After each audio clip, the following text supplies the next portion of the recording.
There's LB. We've got everybody. We have to bear with us a second, because it seems for the second time my PlayStation was waiting for me to leave the party so my game could crash. Yeah, I don't know why it does that. But let's get this back out there.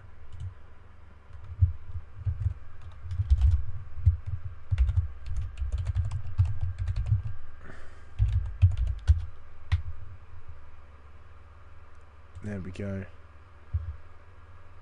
And then if I remember to put the thumbnail on this one.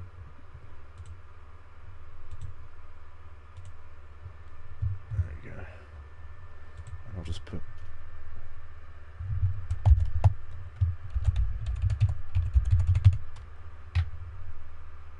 amazing. There we go. Look at that. Codemasters masterclass once again. Indeed. Codemasters indeed, you know, being the goats that they are. But, well, it's interview time. We've only got one person in at the moment, but I'm sure people will find their ways back into the stream in their own time. And, well, there's the man we've wanted to talk to, and I get the pleasure of doing it. Krauser, you have started on the soft compounder tyres. You got that undercut perfect. You got the pace on during your push laps, and you got the gap down. And well, thanks to Lawrence and Darth crashing, you found yourself in prime position to snatch a win at Monaco and finally find some redemption for Monza. Run us through your race. Yeah, for Monza. Yeah, I think what you said there about Darth and Lawrence crashing, if they didn't crash, I don't think I would have been the first to talk. I potentially could have been on the podium. I felt like I was comfortable on the hards for the long stint there, all the way till the end. Felt like I had a bit of pace, saving the ERS for a lot of it until I thought Robsy was going to get past, to be honest, on mediums. But yeah, so I was saving just as like a bit of a insurance policy on the ERS. But yeah, not really much other than messed up qualifying. So started 9th. Thought I either start hards, go long, hold people up to try and help JB when he kind of comes out on his second stint, or go really short on softs, try and get a few positions now, and then just go hards until the end with an open track. And obviously that would never have worked without the safety car problem. But I thought, got nothing to lose. As long as I keep consistent and keep out of the wall, then I've got every chance. And it happened. But might have been a bit of luck, I don't know. But I just kind of kept my head down, kept my mouth shut, and just kept it on track. Yeah, I mean, the lack of safety car definitely played a huge factor in the result of that race, but it doesn't take anything away. Really, you were still able to play the strategy to key, and you certainly chose the right one. You pushed and pushed and pushed, but that must have been a long, tough race. Was that what was on your mind as you were going? Was the potential of that mistake, or you just getting your head down, getting the job done, and hopefully bringing it home? But I said to JB just before we left our party to come into this one that that's the calmest I've felt during a race. And I mean, it's the first win, I think, since Spa 2 seasons ago. And I've had a couple of podiums last season and this season, but I've always felt a bit nervy towards the end, especially like last couple of laps. But there I was just kind of pumping in the times. I didn't really watch the gap until... I mean, I stopped watching the gap when I got into third place and Rob Sue and Womax hadn't pit. I thought they're not gonna really be paying attention to me in third. They knew I started further back. I doubt they knew I started on soft, so they probably just thought I was going along and hadn't pit, and they were, I think, 15 seconds in front of me when they pit. So I knew I was clear of them. And then obviously I had the 3 seconds, which if I needed to, I don't know if I could have contested that. But I think it was just a case of don't watch anything else. I didn't watch the gaps, didn't watch the clock, just kind of watched the track the whole time. Didn't even check my tyre condition, just cracked on, concentrated. And I think that's all I could have done, to be honest. There was nothing else I could have done to get in the position where I was. If I'd have messed around or tried anything silly, I wouldn't have got anywhere near it. I just had to play my game plan and play my own race, really, and that's what I did. Well, he certainly did that masterfully, and it paid off. It's a win at Monaco. That must feel feel great. It's hard enough to complete just one lap at Monaco, but getting the win, that is a huge achievement. Yeah, I've been dreading this all week. I haven't touched Monaco for about 4 games, and then I thought earlier today I should probably get a few laps in. So I got a few in, kind of found a good line, found a good rhythm. By no means was it the fastest. I just thought it's the safest. And then I thought I'll push in qualifying, and that's where it messed up. So I thought not going to go crazy and try and push in the race. And yeah, I've just been dreading it all week. So yeah, to get the win is good after that. It feels really good. Yeah, I'd imagine it does. But well done today, Krauser. It's an exceptional job. Great strategy. Great focus during the race, and finally the win that you probably should have got all those races ago. Well done. Cheers, guys. Thanks very much. Right, so we move on to JB. And well, like we say, Williams' redemption after Monza, a 1-2 in fact, for you two, and what a race it was. But talk us through your one, JB, because yours seemed a lot more exciting than Kroza's did. Yeah, a lot better than Friday went, with the only one pit stop as you would expect compared to 5. So went a lot better today. But the start wasn't great. I had to go slightly over the pit exit the first corner, so I had to concede the place back to LB at the start. And then from there, it's just a sense of like keeping consistent, making sure I don't get any penalties, and then just like trying to stick with LB. And I can't remember who was around LB at that kind of time, but that's the kind of who I was trying to stick with. And then right towards the end, keeping with no penalties, and jumping up to second at the end of the race. So I can't wish for anything better than that, really. Yeah, I mean, it's an amazing performance from you. Just staying with those cars and keeping calm like you did. We saw you have a moment out of Portier, the corner into the tunnel. But other than that, you seemed pretty smooth all the way through. So, I mean, how were you feeling in the car? Were you just, obviously nervous that something was going to happen, but we just heard Kroza say he's the most calm he felt all season. So, can you concur with that, or was it a bit more nervy for you? Yeah, I had a few moments, especially when Womack was close behind, and he dive bombed me out the tunnel. I thought that was a bit of a late kind of dive bomb, as I was ahead going, I couldn't go any more right without touching the chicane. So I'd left enough room, but he had braked a bit too late there. And then from there, with Robsy, I knew he was on the mediums, but I thought with the pace that the race is going, if I can keep with him and Robsy, not being under too much pressure, just like stay focused, then there's every chance I can get on the podium. Yeah, absolutely. Like you say, the Womack's move into Nouvelle is always tricky and through there. Yeah.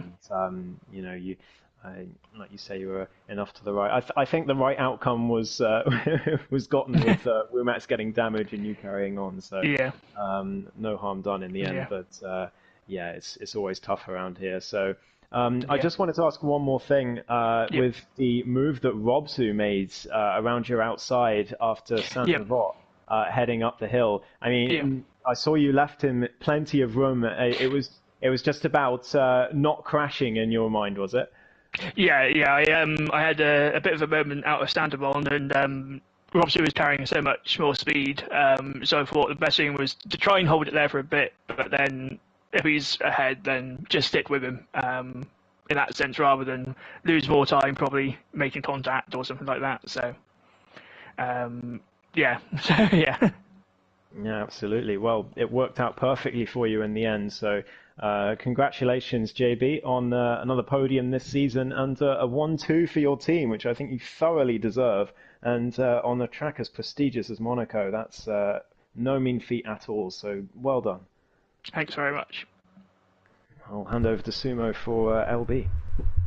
Well, then we go to LB, and it wasn't the best qualifying from you, LB, but you managed to bring it back in the race, find yourself in amongst the podium places after the dramatic crash between Darth and Lawrence, and well, just about hold on enough. And Robsu got some penalties that may or may not be contested, but either way, you came home in P2, and that must be a good feeling around a track like Monaco. Yeah, I've P3. never finished the race. I've never finished the race at Monaco, so it is nice to finish a race on the podium. I don't think my qualifying was that bad. Honestly, I've not touched the game. I looked. My last time I touched the game was March, I think it was, and to never touch Monaco like that, and then just come home after a trip from Amsterdam, do 20 laps, have no idea what's actually going on, and then do 30 minutes of just going around laps with other people in the tier. I think I'm quite happy with qualifying and the race, to be honest. Well, there we go. I mean, as long as you're happy with it, then that's all that matters. And one thing I must say is I do not believe for a second that you don't care about this Drivers' Championship, because it has fallen onto your lap that you are, well, I think if I mean, my maths is awful, 6 points ahead now in the championship. And, well, surely you've got to go for it. There's 2 more rounds. There is. There's 2 more rounds now, and I'm leading the championship by 2, by 6 points. 6 points. There you go, 6 points. With 2 races to go, I wouldn't mind being double world champion. But I don't want to get complacent. It seems not caring and doing what I'm doing is working. So as long as I can just keep doing that, I'll be a happy bunny. Well, I don't know about world champion. APPF1's not exactly that. We're not at that level just yet. But we'll take champion of tier 2 times. But if you want to call it a world championship, it's fine. But you know, American. We're American now. It's the World Series. Yeah. There you go. That's it. Boys. Let me have it. but no, I mean, yeah, you must have been. I don't know. How was you feeling in the cockpit when you saw Darth and Lawrence both DNF at the same time? I won't lie, I just laughed because all I heard coming around the corner from Lawrence was, "Oh, I've crashed." I've got no idea at that point that Darth's crashed. I only know that he's crashed. I don't know he's retired yet. I come around the corner and there's 2 cars without wheels on, which at the time don't look ghosted. So I tried to avoid them. I think JB did as well, looking at it. After that, I just had a little giggle, because why not? It's 3 points, and I've done nothing for it other than be slow. Oh, that's far better than the reaction I was hoping for. I've forgotten my last question. That was the one. There was a little incident between you and Robsu at the Lowe's hairpin. What happened there? So I don't know. The hairpin, I was going around the corner and my car literally just goes sideways. I didn't believe I touched him because he was ahead by quite a bit and was already around the corner, so I have no idea. I was lagging a little bit, so he could have not been where I think he is, but he was round the corner before I think I'd even hit the apex. So no idea. I think I may have just clipped the like the inner curb at the. Oh, hang on, you're talking about the hairpin. I'm talking about chicane. Yeah. Right. Yeah. Where he lunged me. I think you were behind him at the Lowe's hairpin, and there was a bit of a moment. The hairpin, the car just went sideways. I think I may have just clipped the wall, but I didn't think I hit him because he was round the corner. Oh, right, yeah, it just looked a bit odd. I mean, I wasn't really paying too much attention at that point, but I did catch it on the stream, so maybe looking back at that will reveal what happened. But no, a decent job today, LB. You found yourself in the lead of the championship now by 6 points. I'm sure you'll go for it in the next couple of rounds, but wow, it's another change at the top, and good luck going forward. Thank you very much. Have a good one. And that is it. That's your Monaco Grand Prix. And I must say, Ghost, before this stream started tonight, I was thinking, please, please, please, do not be a boring race. And I don't think it was one at all. Absolutely not. I mean, that could have been Singapore for all we knew. It's action happening all over the shop. And the thing with Monaco, the reason I like it so much is just because it's so different to every other track. Because every other track, if you find yourself behind someone and you're faster, eventually you can get past. But at Monaco, it's all about strategy. It's all about people making mistakes. It's all about that sort of endurance race. And if you've got 4 cars, even 5 cars we had at one point, all in a train coming towards the end of the race, and all of them want a podium and all of them have an equal shot at it, I mean, you can have some really fantastic racing. And there were a few lunges into Nouvelle, there were a few bits of contact here and there, but all in all it was clean and really exciting. Oh, you're really twisting my arm on the opinion of this track. I want to continue. Yes. I want to continue to hate it, but at the same time, I do agree. I do agree with the point. But speaking of circuits, we're going to Mexico next week to start off June for the final 2 rounds of the season, and well. That should be a very, very interesting one. It'll be Darth's home race. It'll be his chance to redeem himself after today's incident. Will Lawrence rejoin us? Who knows? We'll see in about a week's time, though. But we're going to be kicking off our week of a week of Mexico with APPF1 Tier 1. Then there'll be Elite on Sunday, and then it'll be Ghost and I in the box to give you the action on the Tier 2 Championship. So make sure you tune in for all of that action as well. But a big, big thank you for everybody joining, all of the drivers, everybody in the live chat as well. All of the interaction does really go a long way. Make sure you like the stream, subscribe to the channel if you're not done so already, and go check out all of the commentary stuff that I get up to and Ghost gets up to as well on his channel, as well as racing and all the other bits and bobs from APPF1. But that is going to do it for us tonight. So I have been Sumo. I have been Ghost. And we wish you a very warm good night.